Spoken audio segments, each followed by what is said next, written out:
Nshuti bene data, aho muherereye hirya no hino mu mpande enye z'isi, nongeye kubasuhuza kandi mbifuriza imigisha, amahoro, ubuntu n'uburinzi biva ku Mana Data wa twese, ngo bikomeze kubana namwe mwese ndetse n'abanyu bose. Ikaze aho nanone tujya kuganira ku ijambo ry'Imana. Reka dutangire dusoma amagambo aboneka muri Yesaya igice cya 3 umurongo wa 12, ahavuga ngo ubwoko bwanjye burategekwa n'abagore, nyamuna bwoko bwanjye abakuyobora barakuyobya bakarimbura inzira unyuramo. Ku itariki 5 z'ukwa 12 mbona nanone mwiyereka inzu nini, benshi bayita inzu yo gusengeramo. Iyo nyubako cyangwa se urwo rusengero ruhagarariwe kandi rutegekwa n'umugore. Mpagarikwa ku muryango warwo, nuko mbona uwo mugore aza yihuta cyane asa n'uwakerewe yerekeye mu muryango w'iyo nzu, abisikana na mugenzi we. Numva aramubwiye ngo twaje tuje, ariko sinzi niba tutazafatwa. Kubera umuvuduko bari bafite ntibitegerezaga aho bagana, kandi ngo utitegereza inzira anyuramo ntamenya niyagana. Mbese yemwe muteranira he? Kandi ni bande bahategeka? N'ibiki biharanga? Uwiteka afite agahinda kuko ubwoko bwe buri gutegekwa n'abagore.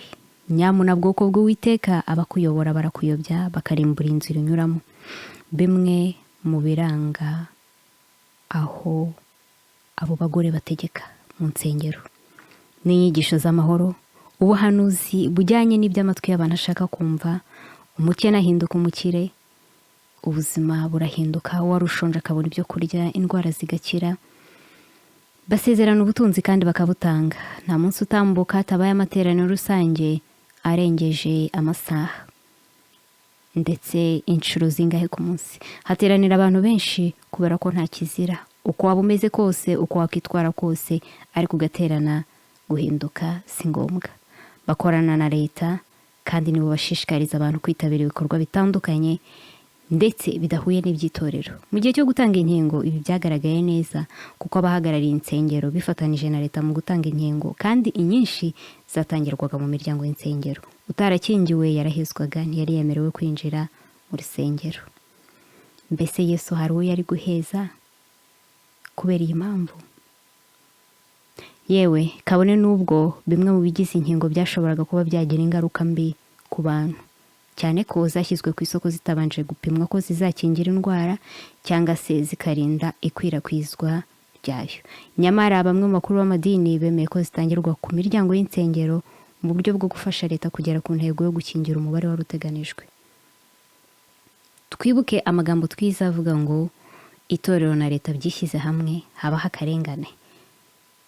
Itorero na leta byishyize hamwe kandi umukiza wacu Yesu acirwa urubanza rwo gupfira ku musaraba w'isoni, kandi ari nta cyaha yakoze.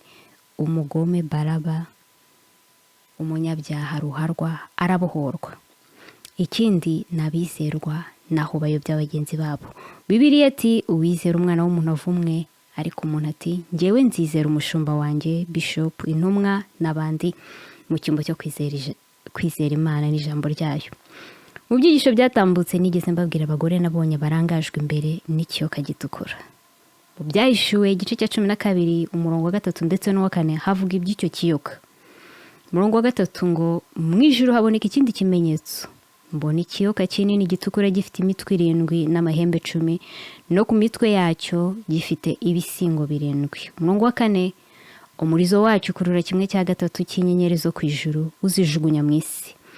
Ikiyoka twakigereranya na leta iyobowe na Satani. Gutukura kwacyo kumena amaraso, imitwe 7 n'abami bose Satani yakoreyemo n'abayobozi gito babaye ibikoresho bye mu kurenganya ubwoko bw'Imana.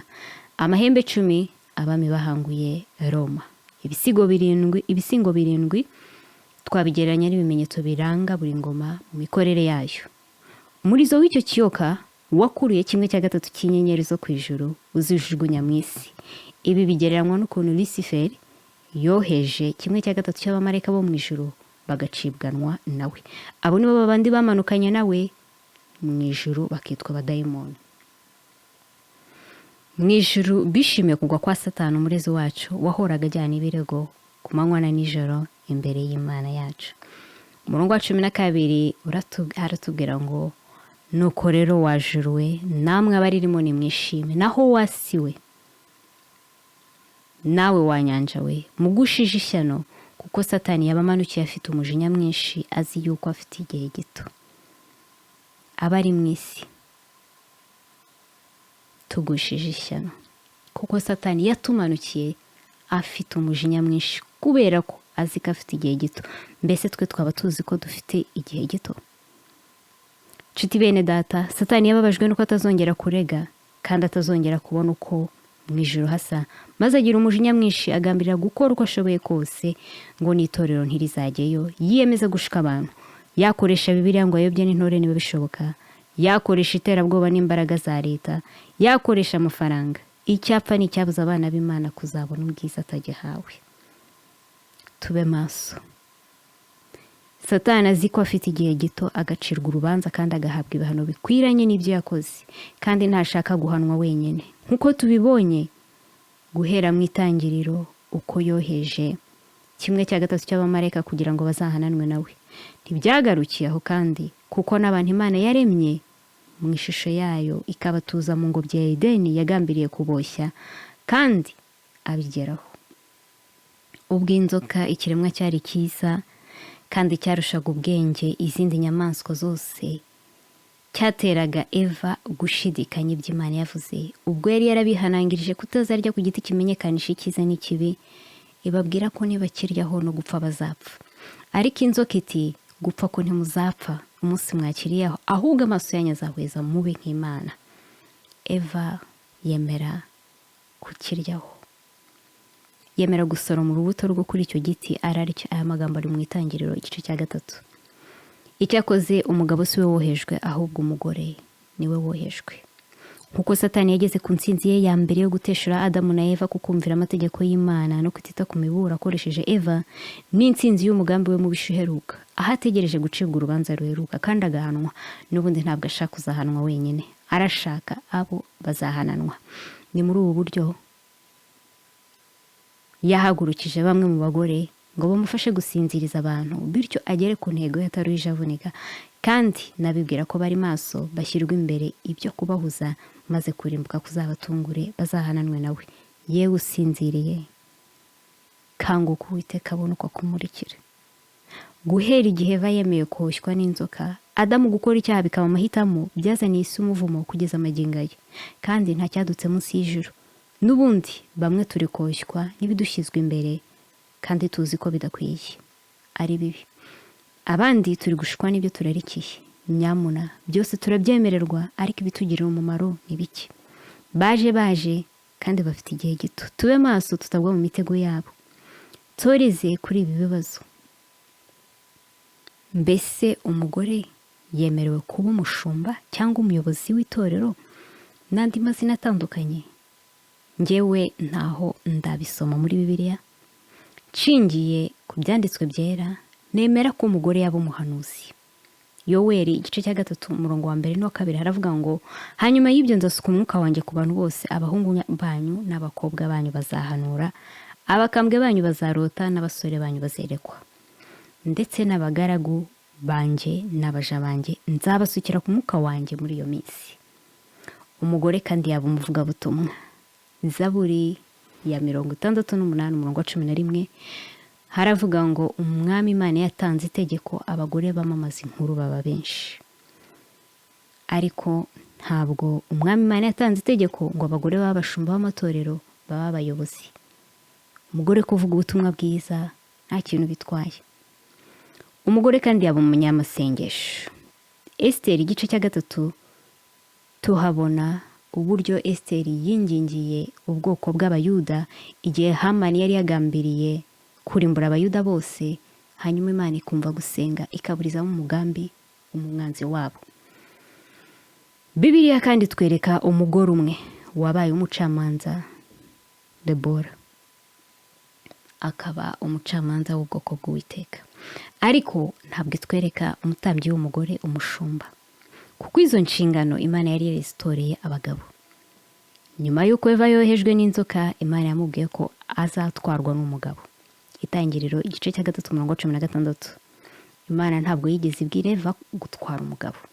Tube maso bene data, kuko nk'uko byoroheye umushukanyi gusohoza imigambi mibi akoresheje umugore, ni nako ari gukoresha bamwe mu bagore ngo asohoze umugambi wo guteshura abantu kukumvira amategeko y'Imana no kutita ku miburo dusoma mu ijambo ryayo.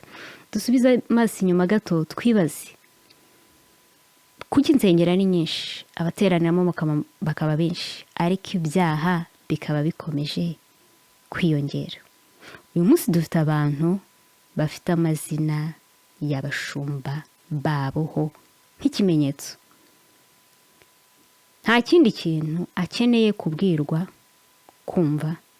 Nta rundi rugero yemera keretse iby'umushumba we uwo afitiye ikimenyetso amubwiye, urugero amweretse.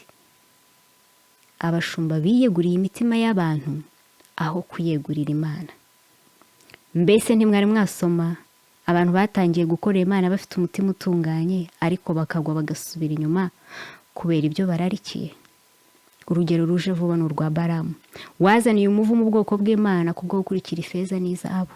Soma kubara igice cya 21, 22, 23.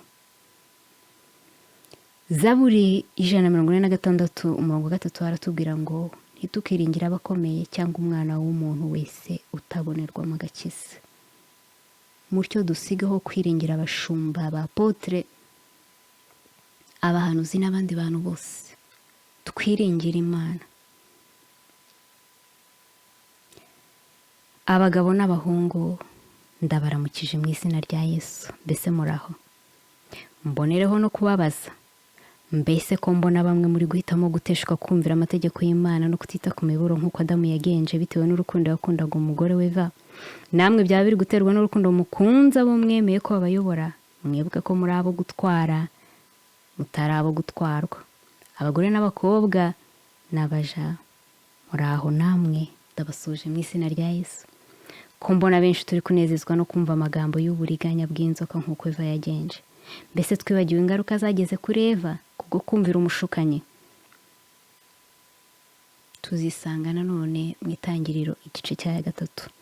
Ndabinginze ngo tuze gufata akanya dusome iki gice cyose neza. Imbaraga zifitwe n'uri inyuma ya bamwe mu bagore kuzigobotora udasengera mu mwuka kandi ukoresha intwaro zose zo gusenga ntabwo bishoboka. Twibuke Salome, umukobwa wa Herode na Herodiya. Nyina yamubwiye gusaba igihanga cya Yohana Umubatiza. Twibuke kandi Yezebeli, wanditse mu izina ry'umwami Ahabu kugira ngo yicishe Naboti abone uko yegukana uruzabibu rwe. Mbese Yohana Umubatiza cyangwa Naboti bazize iki? Bakoze iki cyari gutuma babicisha? Bicwa ruriya rupfu rubi. Baje mu gihe batarafatwa bagomba gusohoza intego n'umugambi by'uwabatumye, Satani. Tumenye nibi rero. Matayo igice cya 18 umurongo wa 7 ngo isi izaboneshwa ishyano n'ibigusha abantu. Kuko ibyo bigusha abantu bitazabura kuza, ariko uwo muntu uzana ibigusha azabona ishyano. Nge namwe twisuzume turebe niba nta bigusha abantu turi gushyira mu nzira, kuko tuzabona ishyano nidukora dutyo. Tube maso, twirinde kandi dusenge mu izina rya Yesu kugira ngo tubashe gutsinda imitego y'umwanzi Satani n'abamukorera. Kristo yaratsinze, natwe tubasha gutsinda mu izina rye. Utitegereza inzira anyuramo ntamenya niyagana. Ndasenga ngo Uwiteka atwereke inzira dukwiriye kunyuramo, kandi aba ari we wo kutwiyoborera, kuko ari we muyobozi utayobye, Imana idahinduka. Aba ariyo twiringira, aba ariyo tugeranya mbere ku manywa na nijoro. Ndabakunda mwese, uburinzi bw'Uwiteka bukomeze kubana namwe.